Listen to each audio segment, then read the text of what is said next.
What would you do if the place you thought was your sanctuary suddenly became your prison? If the person who promised to support you after childbirth decided that your comfort was a crime? That was my reality. My name is Amara Naji. I'm 27, and just 2 months ago, I gave birth to my son, Noah. I thought I was stepping into a chapter of joy, of quiet nights and soft lullabies. I was wrong. But before we continue, please subscribe and turn on the notification bell for updates. It started subtly. My husband, Tund, 32, insisted we move into his mother's house. At first, it seemed practical. Meals were prepared. Laundry done. Support, I thought, from a mother-in-law who claimed she wanted to help. But the help came with conditions. Rules. Unspoken threats. Soon, I realized I wasn't a guest in the house, I was a student under constant surveillance. Sleep became a battleground. The master bedroom, the room that was supposed to be ours, became forbidden. Mrs. Beatrice Naji, 58, my husband's mother, would announce with cold certainty, "Comfort makes women disobedient." I would wake to find our things moved, our bed taken over. My husband watched quietly, telling me to cooperate for now, and I felt powerless. Every night, I lay on the floor with Noah beside me, a thin mat beneath us, no blanket, no pillow, just the dim light of the living room lamp. The cries of my baby echoed through the walls while the woman who should have been a grandmother smiled in her room, cool and untouched. Neighbors began noticing. Calls came. Questions were asked. And that's when Uncle Daniel Okafor, 49, my mother's brother, arrived. I didn't know it yet, but his presence would be the turning point. When he walked in, he saw me curled on the floor with Noah, shivering, exhausted, and silent. He asked the question that would haunt me for days. "Why are you down here?" I said the only thing that made sense. His mom took our room, said comfort makes women disobedient. He stared for a long second, not speaking, not judging, just staring. Then he said, "Get up. This ends now." But what came next would change everything, and no one saw it coming. Have you ever moved into a place thinking it was temporary, only to realize you were slowly being trapped? That's exactly what happened to me after Noah was born. At first, living with Tund's mother, Mrs. Beatrice Naji, 58, seemed like a blessing. She welcomed us warmly, cooked our meals, and even offered to help with the baby. I thought, this will make the first few months easier. But ease quickly turned into rules, and rules into chains. It began subtly. I was told to wake up at 5 a.m., even though I hadn't slept a full night in months. No naps during the day, even when Noah was fussy. I was told to feed him only in certain positions, bathe at prescribed times, and even limit the amount of affection I showed him so he grows disciplined. It was exhausting, confusing, and emotionally draining. At first, I told myself it was cultural, some kind of tradition, but the patterns became clear. It wasn't about tradition, it was about control. Then came the bedroom. The room Tund and I had shared since our wedding was suddenly off limits. Mrs. Beatrice began calling it the sacred space of her late husband. Every time I stepped near it, she would glare as if daring me to claim it. She told me bluntly, "Comfort makes women disobedient. A woman who rests too much forgets her place." The first time she physically moved our things out of the room, I froze. My blankets, my baby's bassinet, our clothes, shifted into the corridor. Tund just shrugged and said, "Just cooperate for now." Cooperate? I had just given birth. Cooperate? I was supposed to obey while my home was stripped from me? At night, I would lie on the thin mat with Noah beside me, shivering, exhausted, and crying quietly so as not to disturb the rest of the house. The air was hot, the room was bright from the streetlight outside, and my heart felt heavier than ever. I remember staring at the ceiling and thinking, is this really my life now? Am I just a guest in my own home? And then the neighbors started noticing. They saw me walking around the corridor with Noah in my arms at 3 a.m., trying to soothe him. They called my uncle, Daniel Okafor, 49, and told him what was happening. I didn't know it yet, but that call was the spark that would ignite a chain of events no one in that house could have predicted.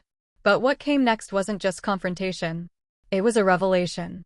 And it would shake everyone's idea of family, including my husband's. What happens when silence becomes permission?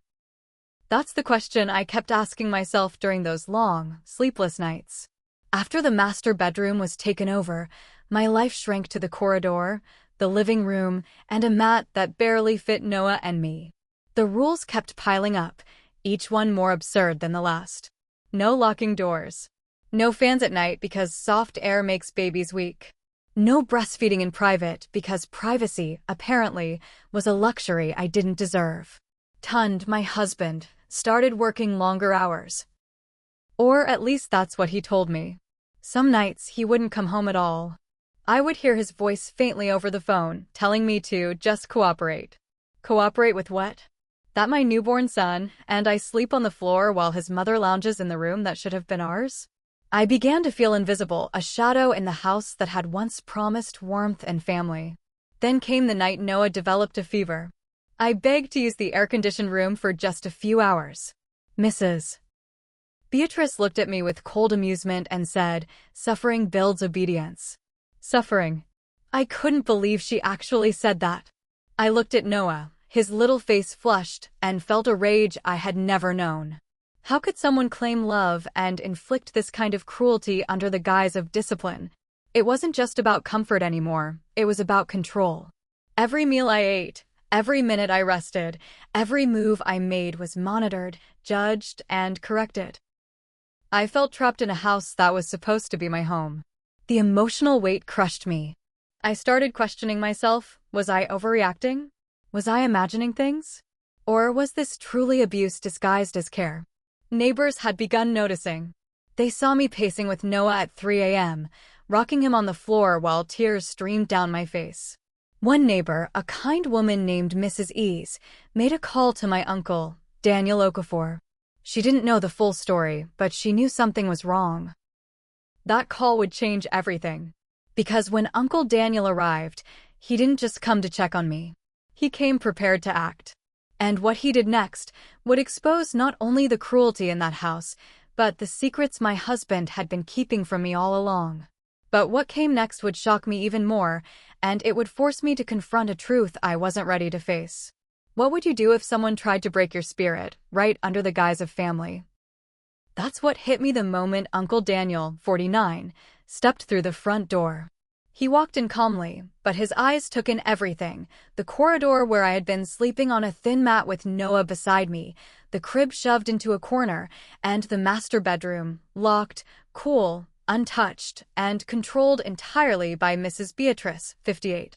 He turned to Tund, my husband, 32, and asked the question that had been echoing in my head for weeks. "Why is your wife sleeping on the floor?" Tund hesitated. His silence was deafening. Finally, he muttered something about discipline and tradition. That was the moment I realized the depth of what had been happening. My own husband had been complicit, standing by while his mother tried to control every corner of our lives, even our baby's sleep. Uncle Daniel didn't waste time. He pulled out his phone and called Barrister Adiz Okeke, 41, a trusted family lawyer. Within an hour, she arrived, calm but assertive. Together, they began reviewing documents, tracing ownership of the house. It turned out that the house had been partially funded by my late father. This wasn't just my living space, it was legally mine too. Suddenly, Mrs. Beatrice's power, her authority, her rules over me began to crumble. The confrontation that followed was tense. Mrs. Beatrice tried to assert control, tried to justify herself. But when presented with the facts, her arguments fell flat. Uncle Daniel, firm and unyielding, demanded that the bedroom be returned immediately and that my belongings be restored. The look on Tund's face was telling. He knew this was coming, but he had done nothing until now. The emotional relief was immediate. For the first time in weeks, Noah and I were able to sleep in our own space, on a proper bed, without fear or shame. But the revelations didn't stop there. I learned that the bedroom had never really been the target. It was about power, control, and the illusion of discipline. My comfort was a threat to the status quo, and I had been a pawn in someone else's agenda. And the hardest truth? The person I had trusted most, my husband, had let it happen. But what came next would force me to make the hardest decision of my life, one that would redefine not only my relationship with him, but my entire sense of family. The real goal had never been the bedroom. It had been control. Removing comfort, isolating me, and keeping me vulnerable, these were all tactics meant to enforce dependency. And the person who should have protected me, my husband, Tund, had done nothing. For weeks, I had slept on the floor with Noah beside me, shivering, exhausted, and wondering if anyone truly cared about our well-being. Barrister Adiz Okeke acted swiftly. The bedroom was reopened. My belongings were returned. Mrs. Beatrice was warned legally, her authority over our lives finally challenged. And Uncle Daniel, standing beside me, asked Tund the question I had been asking myself: do you want a wife or a servant? Tund had no answer. Not a word. Not a defense. Just silence. That silence spoke volumes. That night, as I lay in the bed that was rightfully mine, holding Noah close, I realized something. Comfort does not make a woman disobedient. Comfort makes her human. It makes her resilient. It gives her the strength to fight, to protect her child, and to demand the respect she deserves. I had been silenced, controlled, and pushed to the edge, but I survived. And in surviving, I found my power. In the days that followed, I made a decision that would change everything. I moved out of the house, filing for separation. I found a small apartment where Noah and I could live without fear, without rules dictated by someone else's ego. For the first time in weeks, we slept on a real bed, free from the eyes and control of someone who believed that suffering builds obedience. Sometimes, people disguise their desire for control as love or discipline. Sometimes, family isn't the safe haven you hope for, it's the battlefield. And sometimes, the hardest decisions are the ones that protect your soul. As I reflect on those weeks, I ask every woman watching this story, have you ever mistaken control for care? Have you ever been told that your comfort is rebellion or your needs are selfish?